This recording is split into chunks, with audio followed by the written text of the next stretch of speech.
What's up, everybody? dmausjr here, and I got a quick message for you. Yesterday I had the amazing opportunity. I was asked to officiate a good friend's wedding, and I've never done it before. I've been to many weddings in my lifetime, and it's funny, I never really knew like the full-blown role of the officiant. And after I was asked, I was like, yeah, man, I'd love to do that. And I realized there's a lot of responsibility for that role, and man, I had to go to the drawing board and learn. Like, I speak to people, like, that's my job. Like, I speak, I sell, I'm in sales.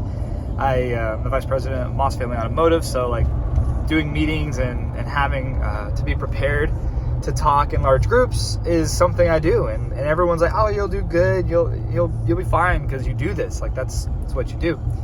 But man, let me just tell you, the preparation and the I don't know, like, just I was nervous. It was something I've never done before in front of, a crowd, family, friends, people that I've known, people that have heard, that have heard about, never met. Just it was very scary. I'm not gonna lie, very scary. But you know what?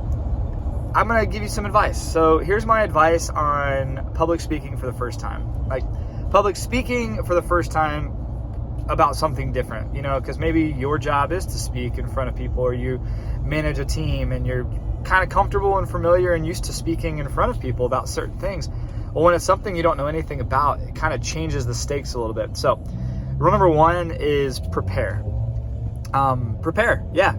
Seems silly, right? Seems like that's a no-brainer, but I'm going to tell you guys some truth about me. I've been asked to speak at a lot of events. I'm actually speaking this Monday at a big dealer conference, and I don't really prepare. I know kind of what I want to talk about, and I let my passion flow. Like, the reason people like how I speak is I don't typically read or have like points I want to make. I just speak passionately from the heart about what it is that we're talking about. So I typically don't suck at that.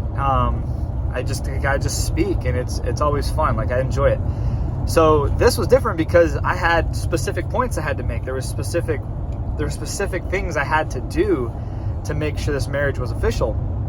And being prepared is step number one. And I would say, if you are ever speaking about specifics and you need to be prepared, write down bullet points. Don't be afraid to have something to refer back to, and make sure that you read through it a few times. I must have read through and practiced and rehearsed this 20 times.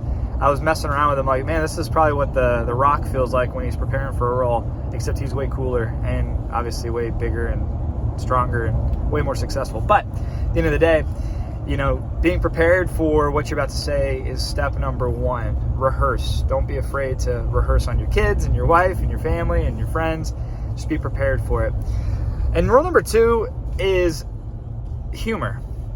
Humor can cause any tense situations. You need to break it up, right? When you're talking, when you're speaking, when you're doing anything, you need to have a little bit of humor that kind of breaks up the static, because a lot of times when people speak, they just speak. I've watched a lot of talks where the information being presented is strong, but the delivery is not. And the reason is because there's no humor involved. There's no personality. There's no emotion. It's just the words being spoken. So I would say, don't be afraid to have some lines that you can throw out there if the event, if you find yourself just speaking and there's not a lot of engagement from people, don't be afraid to throw some humor in there.